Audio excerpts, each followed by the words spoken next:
Could be embarrassing now, swallow those words. Ah! Holy smokes, that's got a lot of loft on it. This looks like I'm gonna hit this to the moon. That has flown like a bullet. That's long. Very, very solid feeling. One, if not all three of these clubs right here, the brand new Fairway Woods from Takomo, could be the difference of you getting down to a single figure handicap or not. Now, we know these clubs are backed by the likes of Grant Horvat, the Bryan Brothers, so they must be good, right? Well, we're here to find out from the tee and into the green. So think about it. Why these could be the difference of being a single figure or not if driver's not performing. If you can find a 3-wood that goes a long way, I don't know, we're gonna find out. This could be a great option. And then the 5 and the 7-wood into a green, getting it to go high and stop, could be brilliant, right? So let's start from the tee. Now the first thing I wanna say is, I genuinely don't think, it's actually quite tasty looking, you can class these as cheap. In fact, to the point where after I did my research, I went and checked my research again. These Fairway Woods now are £249. If you look at the 3-wood market, that's pretty close to just a normal 3-wood now. When Takomo first came out, they were known as the People's Club. Has that changed? Well, maybe because they got some big guys using these now, right? So the 3-wood, straight away, what's quite interesting is we have the loft sleeve setting. You can put this up or down by 2 degrees. You've also got this weighting system here, one at the back, one at the front. And straight away, if I look at this face, quite a, well, do you know what? I was going to say shallow. I'm going to go with shallow face, yeah. Quite a shallow face. Now, the other thing that I would add to this, placing this on the ground, it's almost like quite squashed and almost flat and dispersed in look. That's going to help increase MOI and forgiveness. You also notice we've got a Ventus 7S Fujikura shaft in here with a Lamkin grip. So, do you know what? Some good materials. Let's get you some numbers. Carry and ball speed. I think this is just going to compete with a normal 3-wood like mine. I'm hoping it's going to be insanely accurate too. Oh my goodness me, that went so high. There's a little bit high out the face, but that went incredibly high. Look where I got it. A little bit high out the face. It's a lot shallower than what I'm used to. So spin was a little bit high. That went 207 in the air. And you know what? For a hit like that, I don't think that's that too bad. It felt solid, you know. Even though that wasn't like, I'm probably going to say it was a 4 out of 10 strike, the feeling of the face was it's very, very solid. And in the sunlight right here, that sort of carbon effect on the top is just like glistening in the sun. Right, you've got better than that. That's the kind of height I was hoping for the 7-wood, not the 3. There we go. I just teed that a little lower. Holy smoke, that has flown like a bullet. That's long. 230 through the air. 230 through the air, and it's into a bit of draft. Look where we got that from. I just teed that second one a little lower than normal, and that was a really nice hit. What's quite interesting is like it's almost like a boxy profile. It reminds me of like an old tailor-made hybrid shape. You know, the first ever rescues they ever made. Insert a picture here. That look there really looks hybridy. Right, let's do this in order. Let's move into the 5-wood. Now this looks a lot more compact. Have a look at these both together. Incredibly more compact. On the right hand side is the 5-wood. The left hand side is the 3-wood. And that's why I'm saying the 3-wood looks like it's squashed down. Way more compact, way more rounded. It almost looks like a tall 3-wood. I know it's not, it's a 5-wood, but it's way more compact than I was imagining. If you look at that face design, that roundedness or straightness on the side, it runs through, doesn't it? It's that flat bottom of that 3-wood. It's going to help a lot of golfers who are sweepers get that ball in the air. Slightly deeper face, I would say, in the 5. Right, let's see how this goes. One thing that runs parallel is the loft sleeve, so you can again adjust your loft sleeve, but on the 5-wood, instead of having a dual weight system, you've got a singular one, more back. This is to help launch. 230, I think that's a cracker, you know, considering this is not fitted.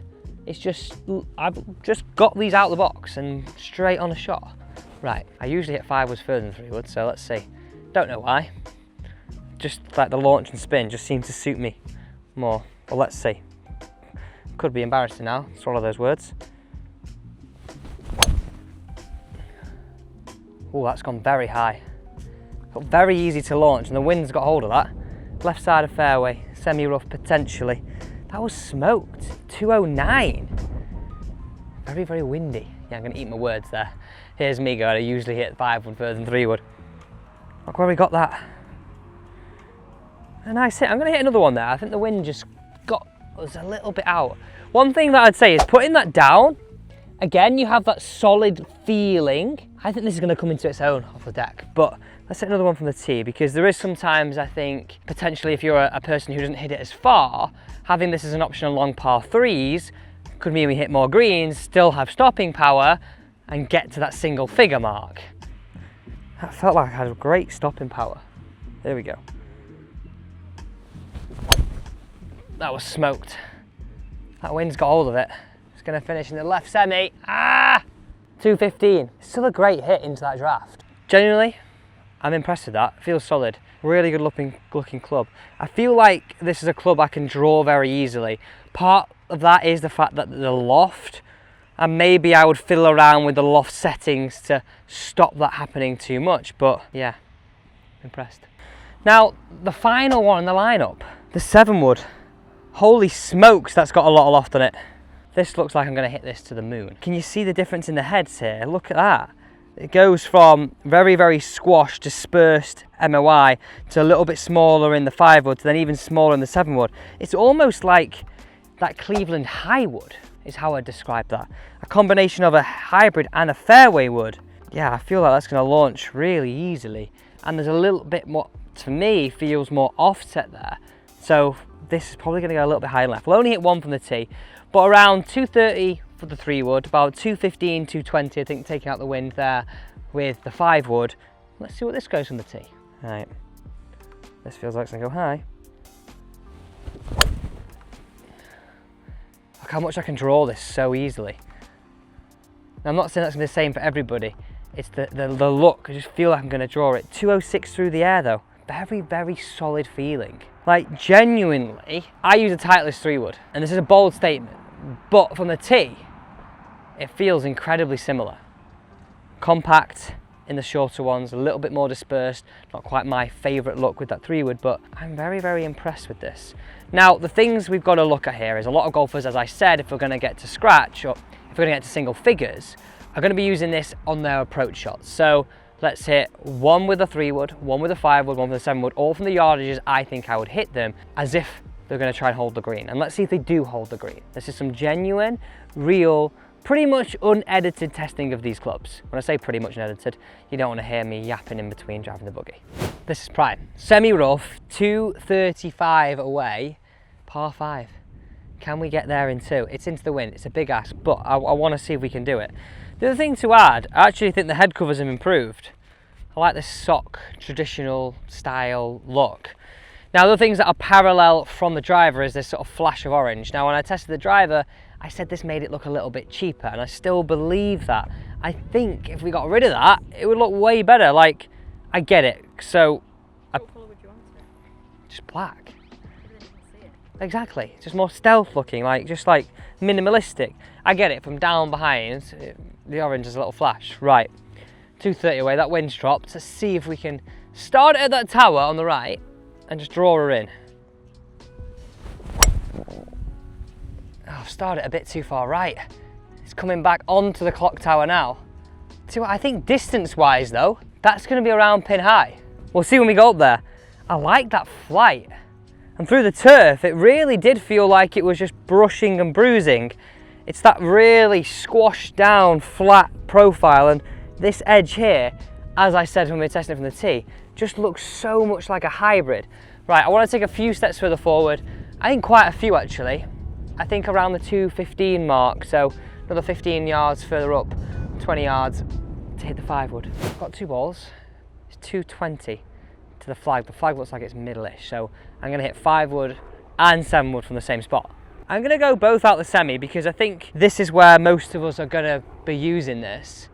It's into wind, so I'm going to have to try and control that. We'll start with 5-wood first. Remember, the profile gets a lot smaller, but I actually think that helps the face because it allows them to make it squashed and a little bit deeper. I'm saying marginal. It's just not as shallow as the 3.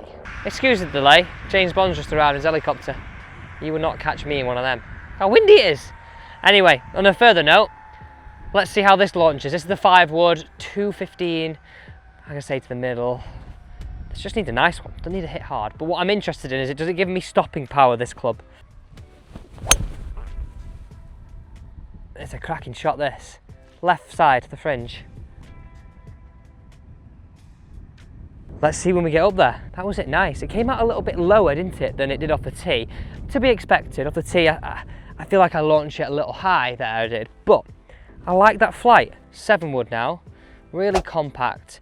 This is being, I guess, what I would say is a fashionable club in recent weeks or recent years, last year, 18 months. Could it go in my bag? I feel like I don't have room for it, but then playing a Parkland course, having a high launching 210 yard shot would be quite useful.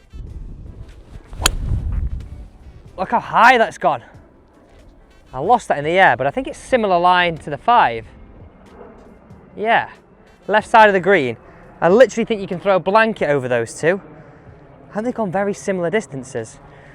Right, well, let's see where they finished, up there by the green.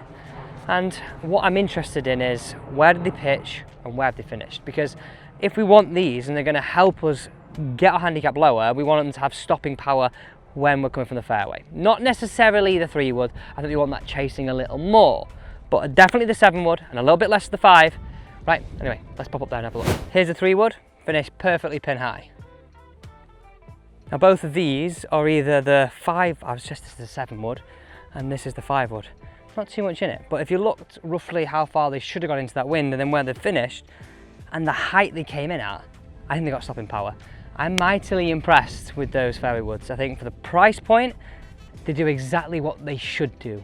I don't think they're great value anymore. That doesn't mean they're not a great product. I just think Takomo, going back to when they first came out, were brilliant products at a great value. Now, they're brilliant products at a slightly more expensive price. Thanks for watching.